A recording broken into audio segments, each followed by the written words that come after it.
We've been to the 2 temples and we've seen a few of the prayers and the blessings, and yeah, we really enjoyed it. You will take a bath? Yes, tomorrow morning. फिर इस्लामी कहाँ रह गए? जय श्री राम, हर हर महादेव। उस कट्टरपंथ Islamic देश Iran से कोई महिला भारत आए और सनातन धर्म के सबसे बड़े आयोजन महाकुंभ में अमृत स्नान करे, इसके बारे में कोई सोच भी नहीं सकता। इरना यानी कि ईरान की जो ऑफिशियल न्यूज़ एजेंसी है उसको इस्लामाबाद में हेड करते हैं। चूंकि अभी जब हम बात कर रहे हैं तो ईरान से खबरें आ रही है। आधा ईमान तो वैसे ही गारत, अपने मुल्क में निकलो, वाहिद एटमी ताकत, बाहर निकलो। It's being billed as the biggest gathering of humanity in history. The world's largest religious event this year has started in India, with millions taking a dip in the country's holy rivers. This Mahakumbh Mela being held in the Indian city of Prayagraj. यही वजह है कि तमाम बंदिशें तोड़कर एक ईरानी महिला महाकुंभ में अमृत स्नान करने पहुंची। कंट्रीब्यूशन, ये दुनिया आज, इस दुनिया की जो शक्ल है मरियम, बेटा इसमें हमारी कंट्रीब्यूशन जीरो भी नहीं है।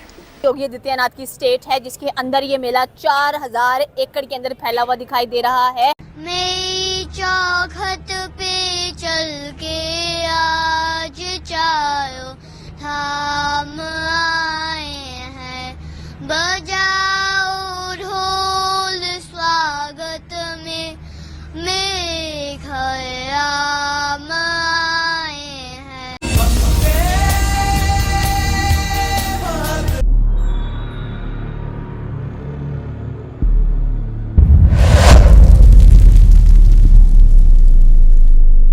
हेलो फ्रेंड्स, जय हिंद। क्रीकसेल हिंदुस्तान में आपका स्वागत है दोस्तों महाकुंभ मेले की भीड़ में शामिल ईरान की महिला रहनू उन विदेशी पर्यटकों में से एक थी जो संगम तट पर बसे सजे महाकुंभ नगर की दिव्यता भव्यता को वशीभूत सी होकर अपलक निहारती रही। रहनू ने कहा कि उनका 9 लोगों का एक समूह है, उनके पति और वह दुबई और लिस्बन के बीच रहते हैं। उनका यह पहली बार आना हुआ है। महाकुंभ बहुत ही व्यवस्थित है, यह प्रभावशाली है। वह एक बहुत अच्छी टेंट कॉलोनी में रह रहे हैं। उन्होंने कहा कि मैं दुनिया में कई जगह गई मगर प्रयागराज जैसा अच्छा कहीं नहीं लगा। अकेले रहन नहीं, विदेशों से आए कई पर्यटक इस बात के साक्षी बने हैं कि महाकुंभ कैसे एकता संघ वसुदेव कुटुंबकम का संदेश विश्व को दे रहा है। महाकुंभ नगर में एकता का महासंगम नजर आया। संगम का तट भारतीय और विदेशी श्रद्धालुओं से पूरी तरह भरा हुआ है। जर्मनी, अमेरिकी, इजरायली, फ्रांसीसी, ऑस्ट्रेलियनी, रशियन, अफ्रीका, गल्फ खाधी देशों समेत कई अन्य देशों के नागरिक गंगा स्नान करते हुए भारत की सनातन संस्कृति से अभिभूत हुए। योगी आदित्यनाथ की स्टेट है जिसके अंदर यह मेला 4000 एकड़ के अंदर फैला हुआ दिखाई दे रहा है और साथ में अगर देखा जाए तो 7000 करोड़ का बजट एलोकेट किया गया है। योगी आदित्यनाथ की स्टेट है जिसके अंदर ये मेला 4000 एकड़ के अंदर फैला हुआ दिखाई दे रहा है और साथ में अगर देखा जाए तो 7000 करोड़ का बजट एलोकेट किया गया है इस मेले के लिए। अब पहला दिन 13 जनवरी को कह लें कि इस मेले की शुरुआत हुई और ऑलमोस्ट 40 करोड़ लोग आपको इस मेले के अंदर नजर आने वाले हैं, जो कि कुल आबादी बनती है यूएसए और रशिया की।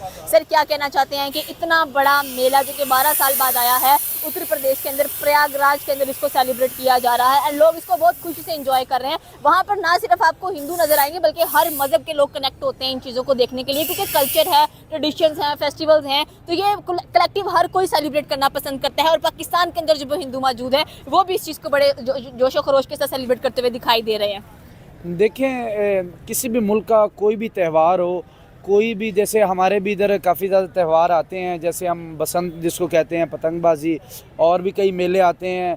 कोई हमारे मज़ारात के भी मेले आते हैं, जैसे दाता हजूर का मेला आ गया, बाबुले शाह का मेला आ गया, ये भी हमारे फेस्टिवल ही है ना। और कभी पंजाबी कल्चर, कभी सिंध, इसी तरह उनका भी यही है कुंभ मेला। तो हमारे भी जब इधर होते हैं तो वो जाहिर बात है आबादी उसी लिहाज से है इंडिया की, तो ज़्यादा उनकी पॉपुलेशन है, तो इसी हिसाब से वो इतने ज़्यादा अवाम वहाँ पर आए, उन्होंने अपना कामयाब किया वहाँ का जो है। और काफ़ी ज़्यादा सुनने में भी ये आ रहा है कि उनकी इकॉनमी भी काफ़ी बूस्ट होगी इससे। ठीक है, इसी तरह के फेस्टिवल होने चाहिए जिससे अवाम, देखें जो जितना मर्जी अमीर है, जो जितना मर्जी गरीब है, लेकिन उसको ना कुछ इस तरह का वक्त चाहिए जो वो जहाँ पर उसको सैर व तफरी का मिल जाए, जहाँ पर वो अपना माइंड फ्रेश कर पाए। तो इसी तरह के फेस्टिवल होते हैं जहाँ पर इंसान जाता है, अपनी परेशानियाँ उनकी कम होती है, ज़रा हंसी मजाक होता है, यार दोस्त मिलते हैं, फैमिलीज़ जाती हैं, तो एक अच्छा माहौल बन जाता है। तो ये हर मुल्क में होना चाहिए। तो अभी ज़ाहिर बात है इंडिया करवा रहा है, इंडिया की आबादी बहुत बड़ी है, तो ज़ाहिर बात है रेवेन्यू तो जनरेट होगा ही। बिल्कुल आपकी बात सही। आपने बसंत की बात की कि जैसे हम लोग यहाँ पर अपने फेस्टिवल सेलिब्रेट करते हैं, एंड ना सिर्फ कह लें कि सेलिब्रेट चाहे जिस मर्जी रिलीजन का हो, लेकिन सेलिब्रेट कलेक्टिव हम लोगों को नजर आ रही होती है। जैसे अभी कह लेंगे क्रिसमस की ईद से क्रिसमस गुजरा है, उसके बाद ईदें बहुत सारी सेलिब्रेट की जाएंगी यहाँ पर। तो क्या कहना चाहते हैं कि ये आपने बात की कि लोगों को कनेक्ट करने का एक मौका मिलता है, कनेक्शन का एक मौका मिलता है, तो यहाँ पर डेफिनेटली सी बात है बहुत सारे लोग एक दूसरे के साथ कनेक्ट हो रहे हैं। एंड इसको बेसिकली कह लें कि फेथफुलनेस के लिए और स्पिरिचुअलिटी और प्योरिटी के लिए, यानी कि पाकीज़गी के लिए इस मेले की बहुत ज़्यादा बात की जाती है। तो यहाँ पर भी बहुत सारे लोग जो उनसे वो अपने आप को बात लेंगे, आकर कह लेंगे गंगा के अंदर। तो इन चीज़ों के बारे में आपको क्या ख्याल है कि हर एक मुल्क का जो ट्रेडिशन होता है वो बड़ा खूबसूरत नज़र आ रहा होता है? देखिए, जो किसी का भी मज़हब है, किसी का भी धर्म है, वो किसी भी मज़हब से ताल्लुक़ है, क्रिश्चियन है, हिंदू है, सिख है, ईसाई, उसको फ्रीडम है, वो जो मर्ज़ी करे अपने मुल्क में। देखें, हम लोगों का और तरीक़ाकार है, उनका और तरीक़ाकार है, लेकिन हम सबको एक दूसरे की मज़हब का एहतराम करना चाहिए।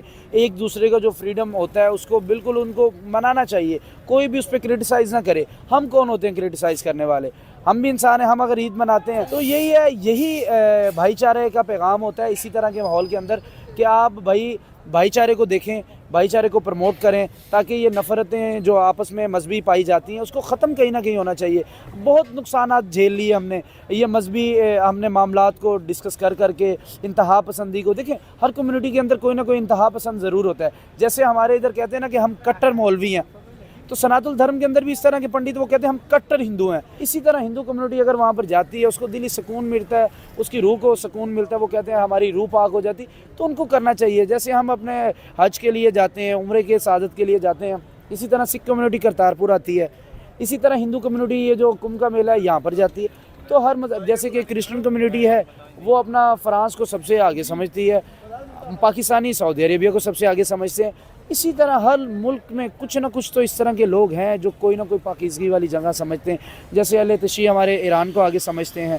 इसी तरह देखिए, मजहबी मामलात और ये अपने जो फेस्टिवल होते हैं उनका एहतराम करना किसी भी मुल्क के लिए बहुत ज़रूरी है, ताकि वो वहाँ पर लोग ईज़ीली ज़िंदगी गुजार सकें।